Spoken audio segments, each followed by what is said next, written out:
Welcome. This is episode 18. I'm here with Pariah Pete. Pariah Pete, Pariah like Mariah with a P. Are you still high from your show? Oh, yeah, no, yeah. Still on that? Yeah. Because, I feel like there was a whole shift in, like, me and the universe. Because literally, you could ask anyone that's there. Like, I know you know, like, the De La Prems and, like, all that. Like, that was a legendary night. Like, I was crowd surfing. I autographed merch, which I've never done. I've never crowd surfed. And we had, like, a live guitarist for one of the songs, like, one of the love songs of my album. We had a live guitarist come out. It was, like, a super special night. Like, when I was on stage, I didn't feel local at all. Like, I felt like I was already popping. And it felt like I was already on tour. Like, because everyone was just there to have fun. You know what I'm saying? And the energy in that building was, like, super raw. That was bigger than me. It was bigger than all the artists involved. That was, like, something special, truly. I feel like, I mean, I didn't go, but I'm still seeing pictures. People are still posting up pictures and talking about it, like, on Facebook. And then on Instagram, I see everybody using the tag. Yeah. And, like, tagging you and stuff. Yeah. So that's now, but then. Yeah. Where did you grow up? Where did you get your start? So I'm a first-generation American. So my entire family, all my siblings and both my parents were both born in Poland, Warsaw, Poland. And so I'm the first person ever in my bloodline that was born in America. I was born in Vermont and lived there for the first, like, 3 years of my life. My whole, like, start to music, though, like, I wrote my first song in 3rd grade. And it was literally like I did a 50 Cent remix, a Miguel remix, and an Eminem remix all in, like, the same week. Literally in, like, 3rd or 4th grade. Already in that time, because I'm the youngest of 5, like I said, so all my siblings were teenagers. So you already knew, like, what they were listening to. Yeah, and they were listening to, like, 50 Cent, Dre, like, fucking, can I curse? Yeah, you can curse. Okay. What were, like, some early 2000s R&B artists? I'm, like, blanking right now. Like, even, like, Nelly. Yeah, Nelly. There was a lot of R&B going on. Yeah. If you played Millennium Tour. Yeah, literally. So all that stuff was playing at my house a lot. So my, like, introduction to music was at a very early age, and it was immediately I was hooked and passionate about it. Like, in elementary school, I was already kind of being the loner kid with, like, my iPod that didn't even have the screen, and I was just, like, both headphones in on the bus listening to my sister's playlist, which consisted of all those artists and, like, Ludacris, other, like, 2000s rappers. And so it was just the first thing I was passionate about, and, like, I would look in the mirror and, like, see myself, like, on stage. Like, before I ever wrote my first song, I was already, like, envisioning myself, like, on stage, like, doing my thing. And so it was always, like, a long-term plan that, like, I felt like I'd go down this route. And so I'd write here and there. It wasn't serious at all. I posted a song in, like, 2009 or, like, 2010. Keep in mind, I was born in 99. So like, I was literally a little ass kid, and this song is still on SoundCloud right now. Oh God. Yeah, it's terrible, yo. It's funny though. Hey, at least you know, like, hey, I've gotten better. Oh my God, I've gotten better since like 2017. You should like, remix that song. Oh my, it was B.O.B. I don't know if you've ever heard the song B.O.B. It's like "Fuck the Money."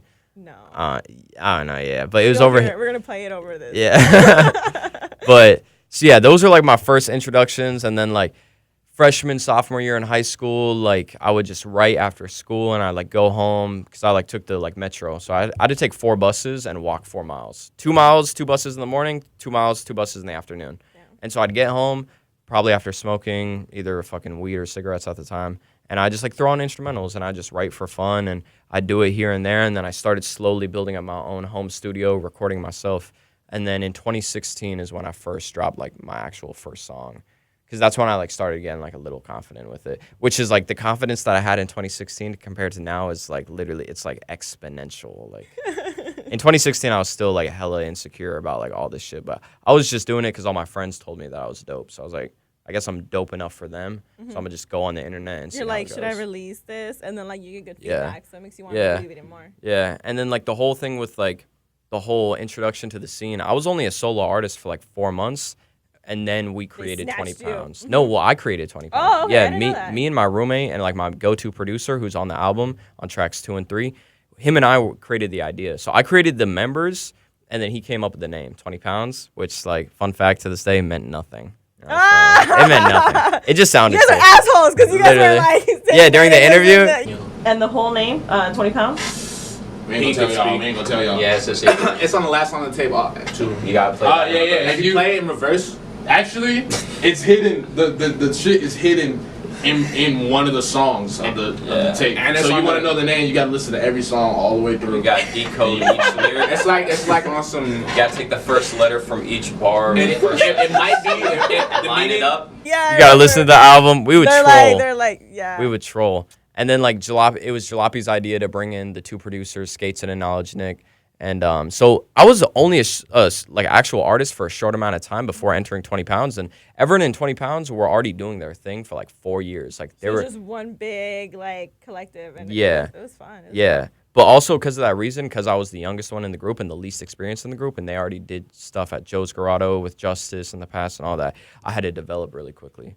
And so at the end, like, I don't regret a single moment of that, but like that just like whole experience taught me a lot. So now being a solo artist now has been super dope because like I get to put all that energy into myself that I used to put into the group and like making sure everyone was okay and like promoting our group project and our group music videos. Like I get to put all that energy into myself, and I'm like prospering right now. You know what I'm saying? Just sold out Pub Rock by myself, right? 3 weeks in advance. So it's been dope. So the last 3 weeks, it's all the text messages coming in. Yeah. Hey, can you get me into the show? No. Dude, I've sold out so many shows. I've sold out Rebel Lounge, Crescent Ballroom, 51 West, and now Pub Rock. Like, the standard for my shows is for them to be sold out. So when I'm selling tickets, if you want to go, just buy a ticket. You know what I'm saying? It's going to sell out. Yeah, because it's going to sell out. What was the capacity at last show, Pub Rock? So, like, what I read on their website was 300, but we were given 350 tickets. Oh, okay. Where are we giving 350 tickets? There's Maybe always a wiggle room. There's a gray area. Yeah. You know, the fire marshal. Yeah, literally. They made jokes about that, too. They're like, hope the fire marshal doesn't come up. Like, because I had hella people on the guest list, too. I had, like, 15 people on the... Damn. I mean, that's not hella, but, like, 15 people on the guest list that didn't even buy tickets. But, yeah, it was lit. I sold 250 tickets, and then Shrub and Siren were together set. They sold, like, 25 together, and then Pico sold 30. And then, like, the other openers didn't sell. So, like, I literally sold that out by myself. And then these were all your friends, right, that you put on the ticket because this was your own show. So you kind of picked who was going to open and set the vibe. Yeah, yeah. I got to organize it all completely myself, just with people that I trust and people that I enjoy and, like, actually want them to perform at my album release. Like, it meant a lot to me. Mm-hmm. So I had Splash Fuego and Catman's Q go first because I've never seen them put on a bad performance. They go anywhere, everywhere, whether it's 5 people or 500, and they just turn up. Like, they always do such a good job. They're just 2 young kids, like, hungry, do really good turn-up, like, music. So I had them go first so it could be a punch in the face. Then I had my homeboy, Snotty Man, super well-rounded individual artist. He went second, continued to escalate the energy. Then we had Siren and Shrubhead go on, which they're a couple, if you didn't know. Siren's like an R&B artist, and then Shrubhead I love is her. like, I love her she's super dope. I had so many girls like compliment, like, oh, like the girl that was performing tonight was, literally, they loved her. That's dope. So I had them go to kind of switch up the vibe, and then I had my homeboy Cafe Pico, which is one of the best performers in Arizona. I keep hearing about him. He's so dope. He's so dope, and he's hungry, and he's a good individual. Like, when I first hit him, I was like, yo, how many tickets do you think you could sell? He's like, I think I could do this, but I could maybe do that. You know what I'm saying? And the whole process where I'd communicate, because, like, when I'm doing the whole ticket sale thing, like, I go off. So I expect people that I'm working with to, like, have similar energy. Mm-hmm. And so when I'm hitting him up and he's being fully communicative, like, I appreciate that type of stuff. And then, so he set the tone right before I went on. Like, he was doing, like, Pariah Pete chants for, like, my fans, because he asked me in the green room, he's like, has anyone shouted you out yet? I was like, nah. He's like, all right, bet, I got you. And he did like 3 Pariah Pete chants during his own performance. That's dope. So he was super dope. And then I went up there and then put on my best performance yet. So it was lit. Awesome. Yeah, I'm still hearing about it. Yeah. Like on all social media. Yeah. And it was crazy. something cool that came out of it was the merch. Yeah, the merch. So that's where I debuted the merch. We sold 80 shirts that night. Oh, wow. And we would have sold way more if I had smalls. I fucked up and I did not. All your fans are small. Literally. And I don't even know what I was expecting, because I was told that these are like tight fitting shirts, which they're not. So that doesn't look so tight. No, not at all. So by that, I was assuming like, oh, girls would probably get like mediums. Most girls were asking for smalls unless they wanted a baggier shirt. And so I bought 100 shirts. And so Pariah brings out all the petite ladies. Oh my goodness. I literally have like the restock order. I've like 30 small pre-orders. Oh, that's dope. Yeah, and I'm only restocking like 70. So that's like damn near half as small. And that's because all those people missed out the show. So if I had smalls in stock that show, we would have probably sold out completely. Damn. Like all the merch. So yeah, it was super lit. When do you go to the studio? When are you writing your music? And like, what vibe were you in when you did Mercury? It was I know there's like a lot of history behind it. Yeah. Like your car and all that stuff.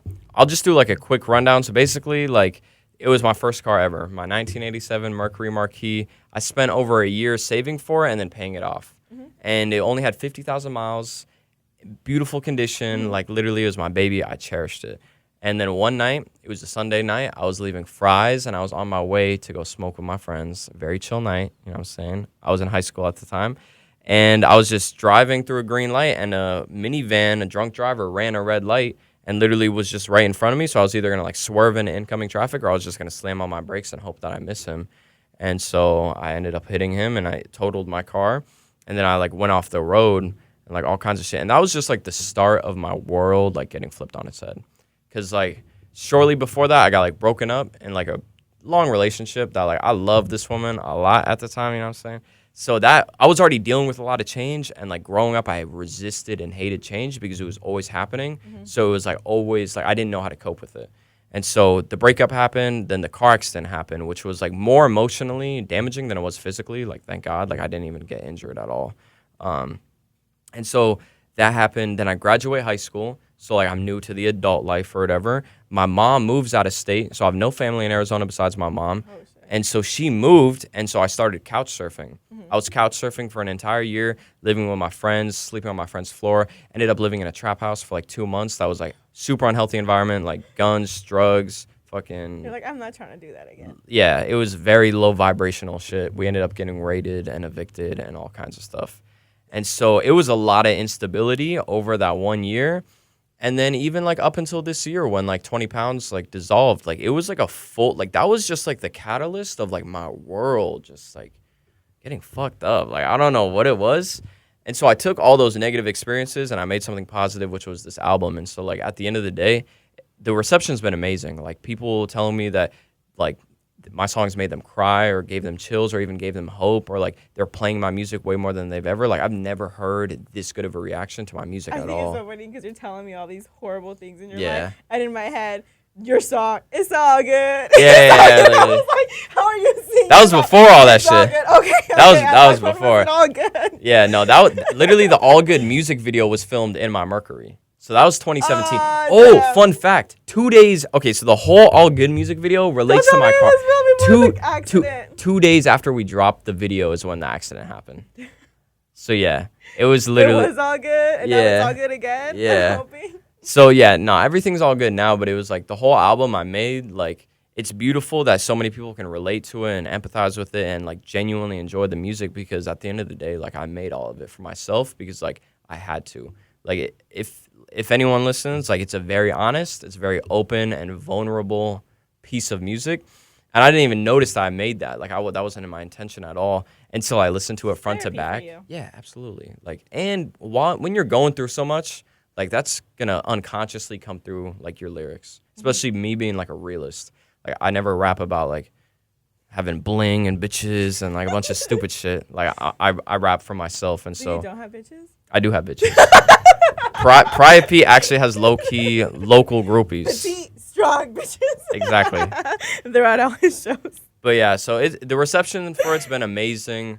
Reception for the show, I had people telling me it was, like, one of the best shows or the best show they've ever been to. I had people telling me that my show was more lit than when Young Ma sold out Pub Rock. Damn. Like, a lot of, like, big, like, actual comparisons where it's like they're matching me up with, like, actual performance. The energy in the room. Yeah, the energy was crazy, which is why I said, like, that was bigger than me. It was bigger than any artist that was involved. That was, like, the universe, God, whatever. That was, like, something special that night. So when's the next one?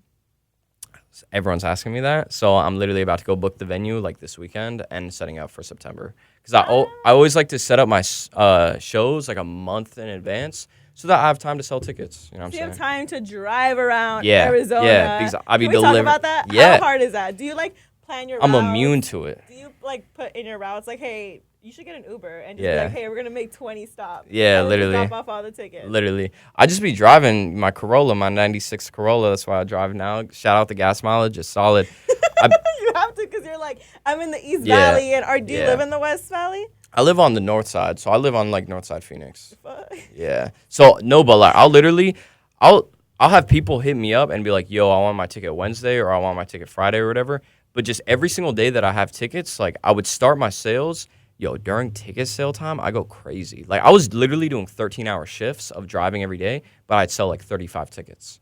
So that's a lot of tickets. Yeah. You know what I'm saying?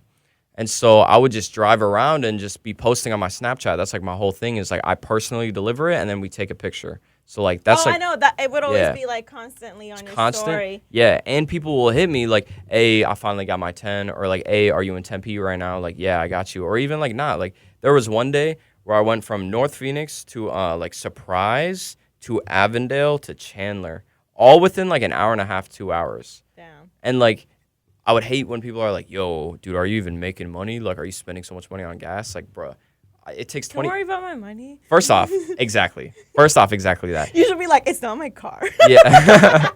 Be like, I'm gonna use my gas. Be like, what do you mean the label's paying for it? It's a write-off. Yeah, literally. Nah, but like even like there was one day where I went through an entire tank in one day, but that's still only like $25. So that's 2 tickets, and I sold like 30. It means you care because it's your show. Like if that was my show, I'd be like, yeah, I work for you. No, yeah. So I sold 250 tickets in 14 days, averaging 18 a day. Damn. Yeah. And so like for this next show, for the last one, are you also doing online ticket sales? No, so Pub Rock had the tickets online, but I wouldn't even promote that because like he gave me all the 300 printed, and I just went off with because it's like the physical thing is like my like I don't even know what the proper term is. Like that's my business model is like having the physical ticket, me personally delivering it, and it just being like a cash-based system or Venmo or like whatever. I think it means more to the fan. It does because it's like a realer connection, and say it's like. Am I gonna see you at the show? Like, am I gonna see you? Like, yeah, absolutely. So that's like my whole thing is just the physical tickets, which I'm gonna for sure do next time. Just the online tickets, we did that for Crescent Ballroom actually. They only do like 300 physicals, and then the other 210 have to be online. And I remember like when 20 pounds, when we heard that, we were like. We're going to get it done, but that's going to be difficult because online tickets, especially for like younger kids, like people are just like always thinking about some new shit. So when I'm in control of the sale, it's different. When I'm like, "Oh, what's your address?" I'm on the way. The people are probably like, "Oh shit, like I got to get the cash ready," versus online you're going to wait till last minute. Exactly. Or they just like put it off and they forget about it, or they're like, "Oh, I'll buy it tonight," and they don't buy it tonight. Like you're not in control of the sale. So, I mean, yeah, I don't like doing online tickets yet. Maybe obviously like when I'm like touring and like when it's beyond me and like I don't have to personally sell my tickets, then like of course I go online. But for this next show, I'm gonna continue the model of physical tickets, personally delivered, all that. I'm just trying to figure out the lineup. I'm thinking about getting De La Prima on there though, because that's my brother. I love Preem. He deserves, in my opinion, to pop like more than anyone in Arizona. Like, and that's my next topic. Yeah. Your favorite people. Top 3. Well, let's do top 5 that were not on your last show. So many people. Oh, not on my last show? No, because you're already picking. You already have them on there for a reason. Yeah. Well, okay. So Preem was the host. Even though like they're all dope. I love Rev Head. I love Yeah. Okay. So Preem was the host. So I'm not counting him as on the show. Number one. Oh, so we're not counting him? But he's gonna be on my number one. He's literally actually my number one. And so many other people. I can't do it in order beyond that. You have to do order. I have to do order? You don't have to do order. Oh, okay. Like just that you like. It's gonna be more than 5. I'm just starting naming names. Capo Bravado, Emma Dupree, Jalopy Bungus. Oh, I love them. Mm-hmm. Definitely Kill Stacy. Kill Stacy is a great performer because he just does like really good list stuff. I'm obviously like forgetting some names, but that's good for now, I guess. So obviously you write your own music. Yeah. Who does all your producing? All the old members of 20 Pounds. So on the album, it was like Knowledge Nick, who was the 20 Pounds per producer. Skateson, 20 Pounds producer, and then Crust, the other co-founder of 20 Pounds, my roommate. They did 6 of the 7 beats, and then the 7th beat was like literally off this low-key dude that I found on the internet. And he's just like cool with me using it. He likes the song and all that, so I was like, fuck it. You're like, we're cool. Yeah. So just a couple basic questions what everything that's going on right now, like, a bunch of emotions and drama going on in the scene. How do you feel about it? Because I don't really see you commenting on it. Yeah, well, because like, I feel like I know what you're getting at is because I do not, like, my whole platform's like. I don't think you made a statement. I didn't. No. I made one statement the day that it happened, and it was a positive statement, and that's because I'm not going to, like, fight fire with fire. I'm going to fight that shit with water, and my water is selling out these shows, prospering as a solo artist, and, like, continuing to move on, like, a positive route. Like, I don't got hate for nobody. I'm a very empathetic person. I felt bad that it got to that point in his head where he felt that's what it was necessary to do. But at the end of the day, that whole situation taught me a lot. It initially damaged me a lot. It literally, when like the whole thing happened, I was sent into like a 3-week depression where like I was like not even eating, like staying in bed all day, not making music, like all kinds of shit. Just because there was so much negativity around my name for like no real reason. Like there was literally just like lies being told and like manipulation and shit. And so yeah, it sent me into a really bad depression. But like I don't got hard feelings for like anyone at all. Shit happened. It was the typical group breakup that happened. But Did you ever do another group? Probably not. Probably not. Because you formed that one, so yeah. you wouldn't form. Because that one felt so natural though. Because those were like all my friends, and they were like we were all on like the same level of like style and just like work ethic and whatnot.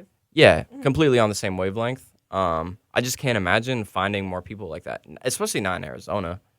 But maybe a collective where it's like we're all solo artists, but like almost like a label type situation. But it's like more like a TDE, where like everyone's kind of a solo artist, but they all like it's like Schoolboy, Kendrick, and they all kind Isaiah. of do their own. Yeah. I mean, they kind of do like Vibe Lane, right? That's kind of a collective. Vibe Lane. Vibe Lane. You mean kind of like a? Oh yeah. You're talking about locals? Yeah. Yeah. Aren't they like collective? Yeah. No, they're I feel like they're more of a group. Vibe Lane's dope. I should have mentioned that. They're super dope. I like all of them. Yeah, and they all kind of have like the same vibe. Yeah, absolutely. With it all kind of being different, kind of like 20 pounds. Like Jalopy had his thing going. I had my thing going. Shrub had his thing going. Mastermind had his thing going. We all kind of did our own wave, but it was so easy to like group together.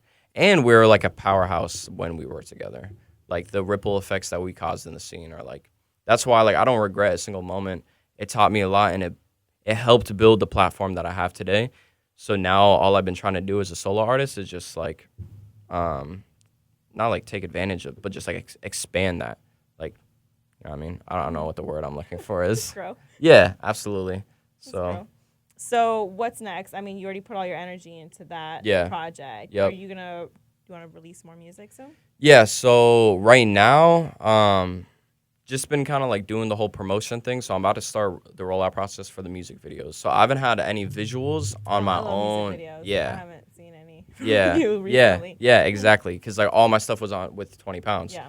So I'm about to start up my like solo channel finally. So I have 2 music videos in the works for the album. I might do a third. If it continues to go up, which I really think it will, like I'm really confident about these videos. I might do like 3. Who's directing them?